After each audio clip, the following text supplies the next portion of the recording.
Señoras y señores, ¿cómo están? Buenos días. Bienvenidos a nuestro programa Desde la Fe a través de GEM, como todos los domingos. Qué gusto encontrarnos en otro domingo para seguir caminando, peregrinando en este itinerario de Cuaresma.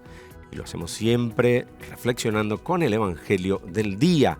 Señor director, por favor, aquí tenemos ya en pantalla el Evangelio de San Juan, capítulo 3, versículos 14 al 21.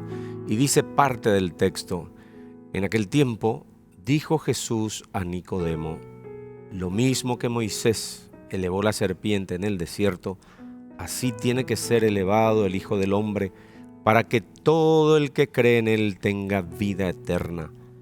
Tanto amó Dios al mundo que entregó a su Hijo único, para que no perezca ninguno de los que creen en él, sino que tengan vida eterna.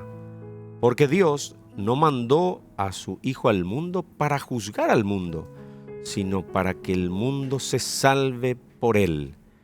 El que cree en él no será juzgado. Palabra del Señor. Gloria a ti, Señor Jesús. Qué gesto inigualable el de Dios Padre. Envió a su Hijo único para salvarnos. ¿Y qué nos resta a nosotros? Creer. Pero creer no es decir de palabras, yo creo en Dios, sino decir, creo en Dios, le creo a Dios, y que eso se convierta en obras concretas. Si creo en Dios, creo en su palabra. En su palabra Él me pide perdonar al que me ofende, dar de comer al hambriento, dar de beber al sediento, vestir al desnudo, visitar al que está en la cárcel. Tantas obras podemos hacer los que creemos verdaderamente en Él. Por lo tanto, el que cree en Jesús, el Hijo de Dios, el Hijo único enviado al mundo para salvarnos, tendrá la vida eterna. Pero reitero, creer en Jesús tiene sus pasos y esos pasos los tenemos que dar. Señoras y señores, a continuación vamos a presentar a nuestro invitado del día de hoy. Es una persona que sirve al Señor a través del diaconado permanente, que también vamos a aprovechar un poquitito para hablar con él en otro momento de la entrevista. Si bien el centro va a ser este tiempo fuerte de la Cuaresma, que nos permite prepararnos para la celebración más importante que tenemos los cristianos, la pasión, muerte y resurrección de Jesús. Está con nosotros el diácono Osvaldo Santa Cruz. ¿Qué tal, diácono? Un gusto recibirte aquí en el programa Desde la Fe.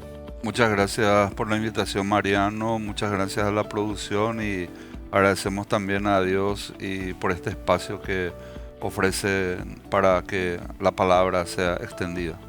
Gracias por tu presencia, diácono. Estábamos hablando antes de comenzar el programa con el diácono Osvaldo de que a veces el tiempo de Cuaresma es un tiempo desaprovechado, ¿sí?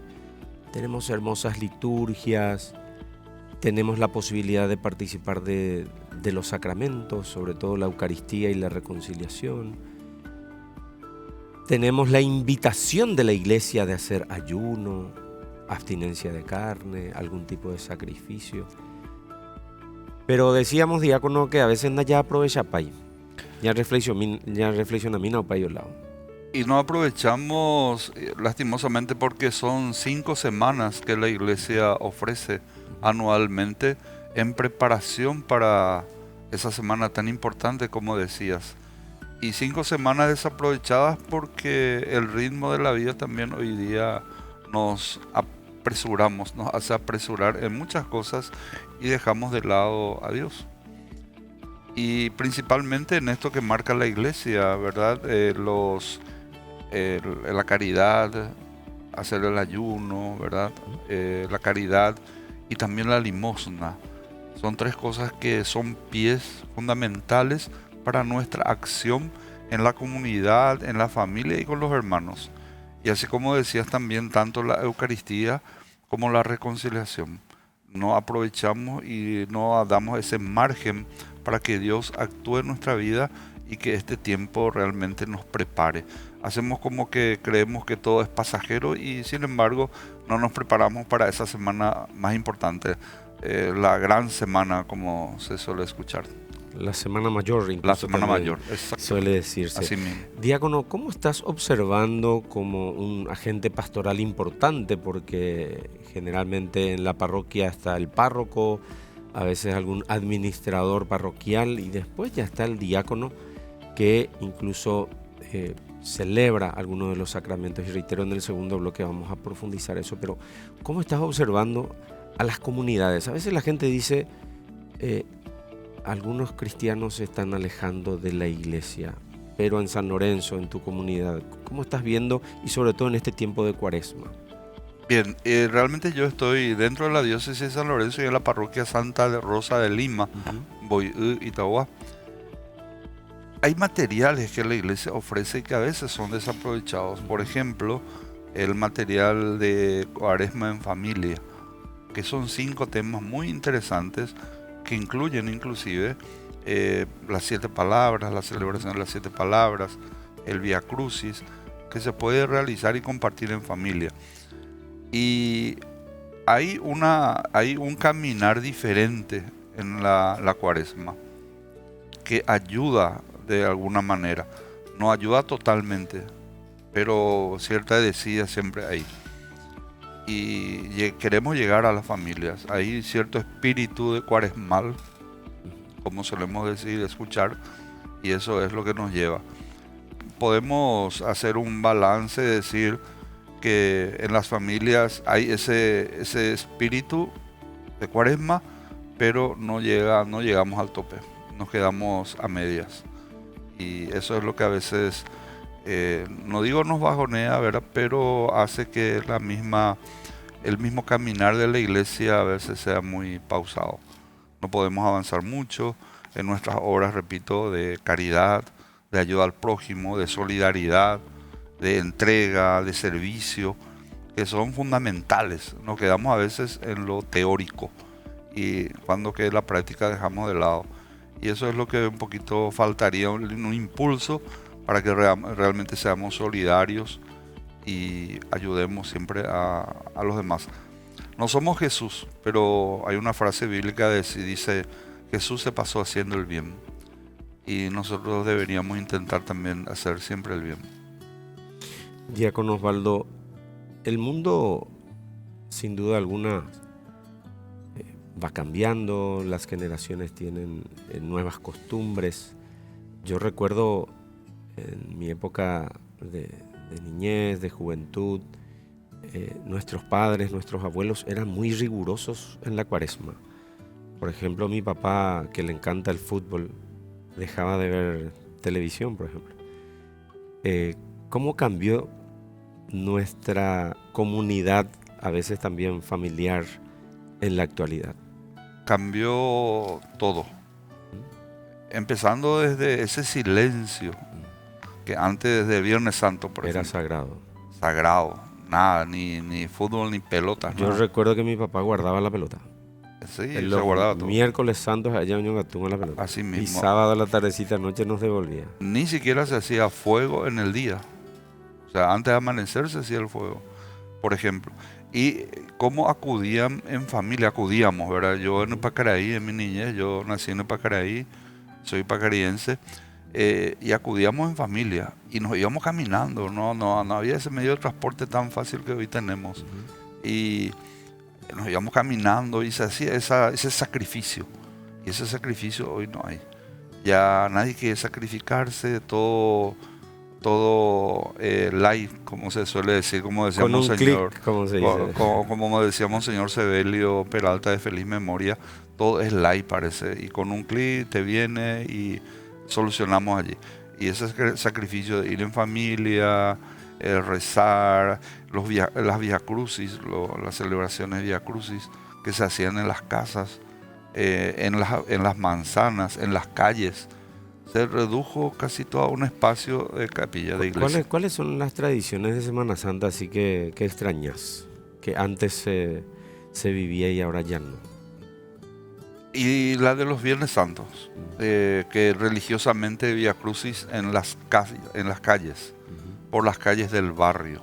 Y las estaciones se iban preparando en diversos lugares.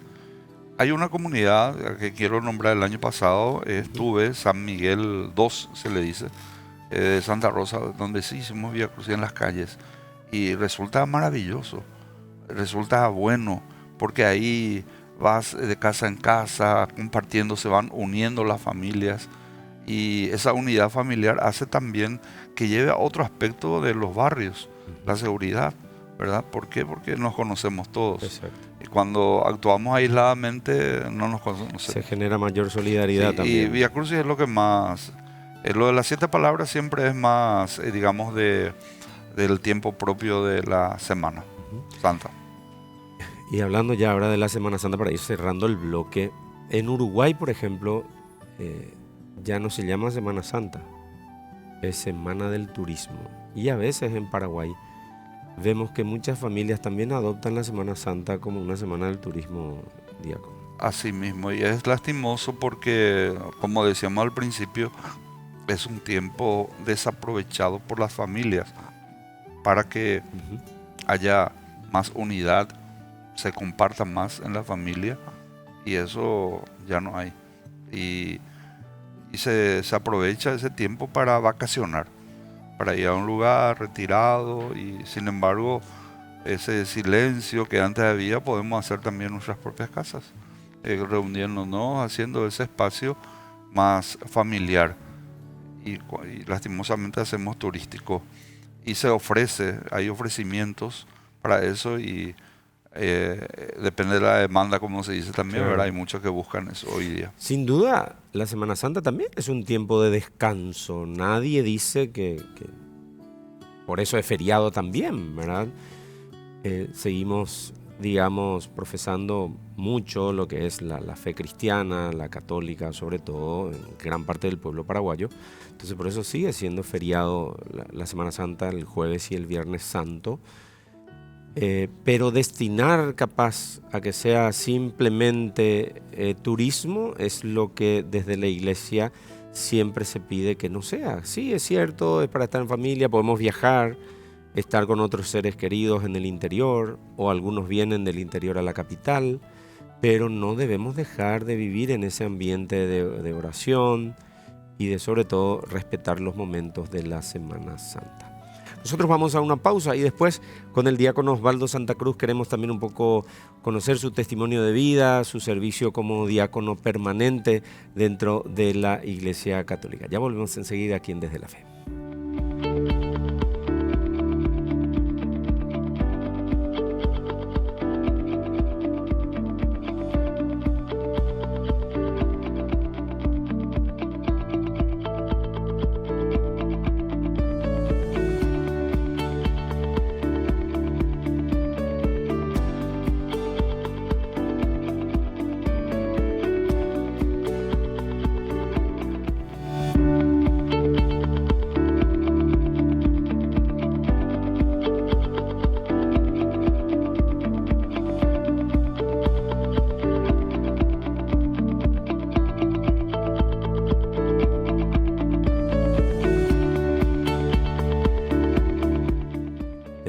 De vuelta en nuestro programa Desde la Fe a través de GEM, hoy día domingo, ya a semanas nada más, a 2 semanas de la Semana Santa, la Semana Mayor. Está con nosotros el diácono Osvaldo Santa Cruz y como les decíamos antes de ir a la pausa, queremos en este bloque conversar un poco acerca del diaconado permanente y conocer un poco también cómo descubrió este llamado Osvaldo, cómo fue este llamado de servir a la iglesia a través del diaconado permanente. Y realmente esto nace a partir de lo que uno hace ya en la vida cristiana, como catequista, celebrante de palabra, agente pastoral, y recibimos una invitación allá por el año 1990 del diaconado permanente, del inicio del diaconado permanente de Monseñor Felipe Santiago Benítez, de feliz memoria. Cuando eso San Lorenzo todavía pertenecía a la arquidiócesis, ¿verdad? Arquidiócesis. Y entonces los sacerdotes de San Lorenzo, el padre Ángel Arévalos, invitaba y explicaba lo que era el diaconado, porque era desconocido Ujú, prácticamente. Y ahí de repente a mí me nació como decir, bueno, puedo hacer algo más. ujú. Esa fue mi necesidad personal de querer hacer algo más en la iglesia. Era catequista, celebrante, pero podía hacer algo más. Y ahí hablaban inclusive de la posibilidad que el diácono pueda celebrar algunos sacramentos, que llamó la atención, ¿verdad? Era una novedad Era para una novedad ustedes. total, o mismo ser testigo en el matrimonio, Ujú, y caminar en las comunidades. Porque cuando uno es catequista es así de su comunidad solamente, y eso era más abarcante. Y se dio esa posibilidad y asistí. Coste que no quise en principio porque era joven todavía y no iba a alcanzar la edad mínima requerida ujú, para la ordenación. Entonces le dije al sacerdote, yo no me voy a ir todavía porque no voy a alcanzar 35 años, le dije. ujú. Y me dice el padre Ángel, igual nomás andate, anda a estudiar, formate y ya el obispo va a decidir si sí o si no. Al final me ordené a los 34 años, diácono permanente. Un año antes de lo establecido. Sí, sí, pero él Pero ahí dio cerquita. esa, sí. Y Entiendo que al ser una persona casada, el diácono permanente en cierta medida necesita una especie de visto bueno de la esposa, ¿es así? así mismo, tanto para el inicio como en el caminar, cada año, como se dice, Una renovación. una renovación de la firma de la esposa que da su consentimiento. Y para la ordenación también. Yo estoy casado con María Asunción, tenemos 6 hijos, Ujú. la mayor ya tiene 36 años, la menor 24, así es que caminamos juntos. Estamos por cumplir también 30, 29 años de vida matrimonial, Matrimonial. y eso ayuda, como decís, el consentimiento de la esposa, Ujú. primordial. Y a veces hasta podemos decir que es hasta más dificultoso el servicio del diaconado porque tenés tu esposa, tenés tus hijos a quienes también hay que atender, ¿verdad? En el caso del sacerdote es una entrega, digamos, total y no tiene pareja, no tiene hijos y es un servicio 100%, pero en el caso de ustedes tienen su propia familia también. Sí, y hay que manifestar también que el diácono permanente debe mantener a su familia con su trabajo. La iglesia No hay un no hay un salario. salario. Eso estipendio que dicen algunos, no es estipendio, es un reembolso por los gastos que tenemos en el servicio. Combustible y compañía. Exacto. Ujú. Pero no tenemos salario. Entonces uno trabaja. Yo trabajé en todo este tiempo, ahora soy jubilado, pero trabajé en una empresa de transporte, Ujú. y en el tiempo que te queda, por supuesto, tratando de armonizar con la familia, haces tu servicio en en la parroquia. O sea, a la noche, entre semana y domingos casi con seguridad. ¿Podemos recordarle a la gente cuáles son los sacramentos a los que el diácono puede celebrar? El diácono puede celebrar el sacramento del bautismo Ujú. y también presidir, ser testigo de la iglesia en el sacramento del matrimonio. Son esos dos. Sacerdote. Después la celebración de la La palabra, celebración también de la palabra, en la que no se hace la la consagración consagración del pan y el de pan vino. y vino a cuerpo y sangre, pero sí reservado en los sagrarios y se distribuye la comunión. Se puede llevar también viático a los enfermos, cosa que también los ministros extraordinarios de la Sagrada Comunión también pueden hacerlo, pero también el diácono puede trasladar eso a los enfermos. Cuando decidiste estudiar y ser diácono, ¿tuviste algún obstáculo importante que siempre recordás como testimonio o no hubo tantos, digamos? No hubo tanto, gracias a Dios nunca tuve inconvenientes en poder ir a los estudios en el seminario. Veníamos en el seminario ¿Mm? y éramos como el conejillo de India, más o menos el Claro, porque primer era el grupo, primer grupo. sí, y Ujú. nos trasladábamos, ¿verdad? A veces en la parroquia Medalla Milagrosa, a veces nos íbamos a San Antonio para las clases, pero otros inconvenientes no.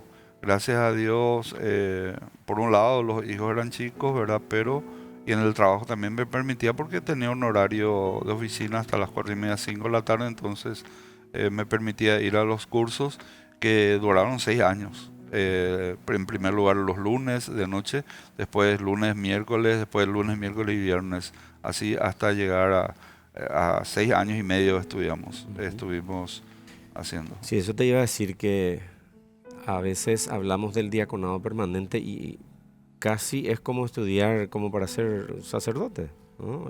La etapa de formación, digamos, es La- bastante riguroso. Así mismo, las materias son iguales, pero en menor tiempo, Menor digamos. carga horaria, Claro, digamos. carga Ujú. horaria, sí. Una carga horaria diferente. Lógico, como decías hace rato también, el seminarista, antes de ser sacerdote, tiene 20 horas de aprovechamiento para estudiar. Ujú. Se leen libros, etcétera, cosa que en el diaconado no es más reducido. Pero sí una formación general, eh, digamos, doctrinal, el Ujú. marco doctrinal, el marco pastoral también, y el Teológico. teológico, todo, y espiritual, por supuesto, a través de los retiros anuales, con las esposas también, en fin, son pasos que fueron importantes. Y después ya depende también de cada uno, de la autoformación, cómo lees, cómo te formas en la liturgia, en los sacramentos, para hacer bien lo que tenemos que hacer, ¿verdad? Porque eso es lo que también a la gente le gusta, que uno le presta atención, haga bien lo que le corresponde. Y eso se da también en todos los ámbitos, laborales, sociales también. Y en la iglesia con más razón tenemos que dar ese testimonio de la autoformación para ofrecer mejor lo que es a la gente, a Jesucristo vivo que quiere vivir en cada uno de nosotros. Ujú. De las distintas celebraciones en las que participas, ¿cuál es la que más así te conmueve, te llega como diácono permanente? En las que celebro En las que celebras, sí, y como diácono. como diácono. Y realmente en los sacramentos, bautismo y matrimonio, casi en todos hay algo, hay una especie de luz, como se dice, Ujú. de que en ese momento te impacta. En ese momento tal vez pienses en, a mí me bautizaron así, yo me casé, esto dijeron por mí. O sea, siempre hay una relación en la vida de cada uno. Y en los sacramentos siempre hay un impacto. Y a veces hay impactos también en algunas celebraciones donde hay muchas señoras o muchos señores que están impedidos físicamente. Entonces a mí me llama siempre mucho. La gente ya forma fila para comulgar, la gente me mira y no, primero me voy a ellos, porque son los necesitados realmente. Ujú. Muy bien, así estuvo con nosotros el diácono Osvaldo Santa Cruz, hablando un poquitito de lo que es la Semana Santa, que ya llega próximamente, hablando de estos servicios que el diácono permanente presta a la iglesia. Diácono, gracias por tu tiempo, gracias por el servicio que prestas a la iglesia, a tu comunidad, porque el trabajo del diácono permanente es colaborar con el sacerdote en la comunidad parroquial y siempre es una tarea muy loable que a veces no siempre es reconocida también. Así mismo, y muchas gracias a mi familia, a quien saludo, y por supuesto a mi parroquia y a mi párroco, el padre Edgar Sosa, y a la parroquia Santa Rosa de Lima, y por supuesto a mis hermanos diáconos de la diócesis de San Lorenzo. Muy bien, así estuvo con nosotros el diácono Osvaldo Santa Cruz, hablando también de su experiencia. Que tengan un excelente domingo en familia, que el Señor les bendiga.